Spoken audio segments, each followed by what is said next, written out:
वाचा मनसेन्द्रियर्वा बुद्ध्यात्मना वा प्रकृति स्वभावात्। तो बोले हमने शरीर पूरा दे दिया, आप जहां लगाना चाहो नंद किशोर जी लगा लो, हमने पूरा शरीर समर्पण की दृष्टि से खड़ा कर दिया। तो पता चला कि नंद किशोर जी ने हाँ कह दिया और जितेंद्र ब्रह्म भट्ट ने कहा नहीं चाहिए। बोले क्यों?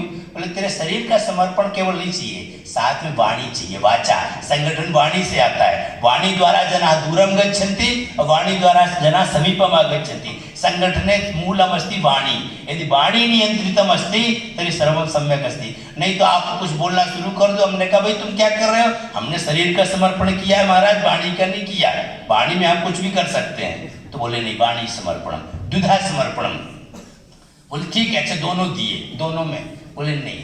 तीसरे कार्यकर्ता ने कहा नहीं चाहिए। बोले क्यों?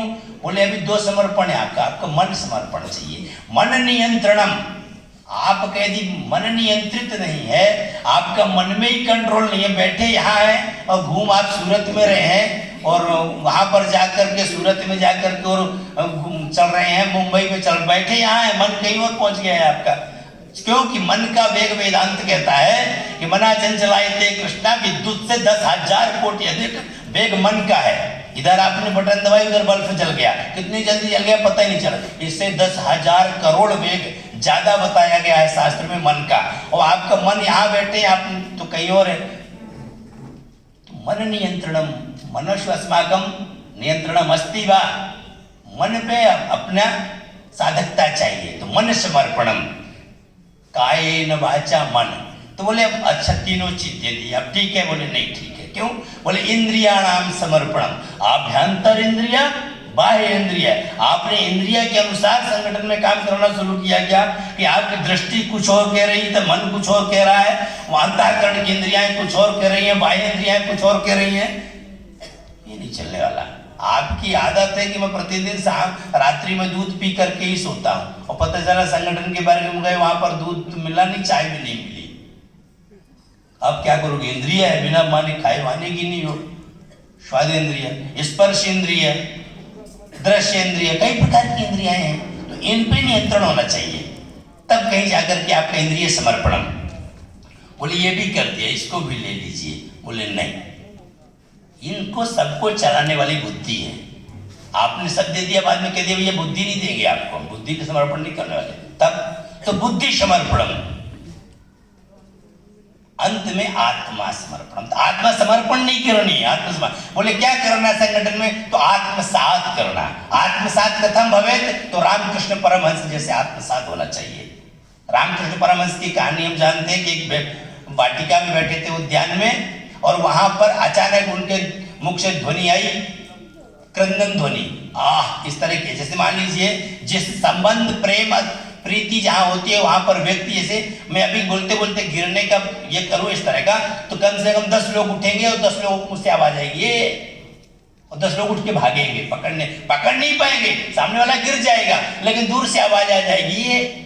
क्यों? क्योंकि संबंध है, भाव उस तरह के। तो जैसे आवाज आई, रामकृष्ण परमहंस के शिष्य चारों तरफ से अखंडानंद विवेकानंद वगैरह दौड़ करके आए। बोले आपने आवाज दी, क्या हुआ? आपके हृदय में क्या कुछ कष्ट हुआ क्या? बोले नहीं कोई बात नहीं। नहीं बताइए क्या बात है? तो उनने अपना गमछा निकाल के दिखाया, तो पीठ में पूरा रक्त ही रक्त रंजित था। अरे बोले गुरुजी ये क्या हो गया आपको? विवेकानंद ने कहा। बोले विवेकानंद कुछ नहीं यार, मैं सोच रहा था कि इस वाटिका में बैठा था उद्यान में, पार्क में, तो मैं सोचने लगा कि दूरबा मैं हूं, मैं ही दूरबा हूं। आत्मसात हो गया दूरबा से रामकृष्ण परमहंस। उसी समय गाय आ गई, तो गाय तो दूरबा में आई, किंतु आत्मसात तो रामकृष्ण का ऐसा था, उनके पीठ पे गाय के खुर के चिन्ह बन गए।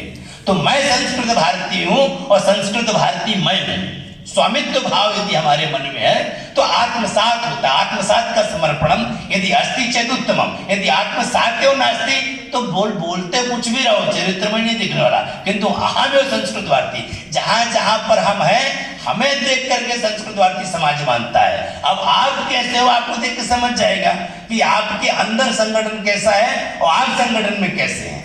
इन दोनों में ध्यान रखना चाहिए। तो इस तरह का समर्पण। और अंतिमम अस्ति प्रकृति स्वभावात्। प्रकृति का स्वभाव जैसा हो उस तरह का हम कार्यकर्ताओं को वहां पर समरस होना जा करके। अगर हम गुजरात में जन्म लिए हैं और हमें संगठन ने भेजा कि चले जाओ जाकर के आपको केरल में काम करना है, बंगाल में काम करना है या कहीं भी काम करना है, तो वहां की परिस्थिति क्या है? भाई साहब मैं तो रोटी खाने वाला आदमी हूँ, मुझे चावल के क्षेत्र में मत भेजो, ये कहने की जरूरत नहीं है। बोले प्रकृति स्वभावात्, प्रकृति की क्या स्थिति है, तो संगठन से काय आवश्यकता, कथम आवश्यकता, तो कथम समर्पणम भवेत्, कायेन वाचा मनसेन्द्रियर्वा बुद्ध्यात्मना वा प्रकृति स्वभावात् करोमि यद्यत् सकलम परस्मै। नारायण पर तो संगठनेति, नारायण नीति नाम संगठनेति, तो संगठन से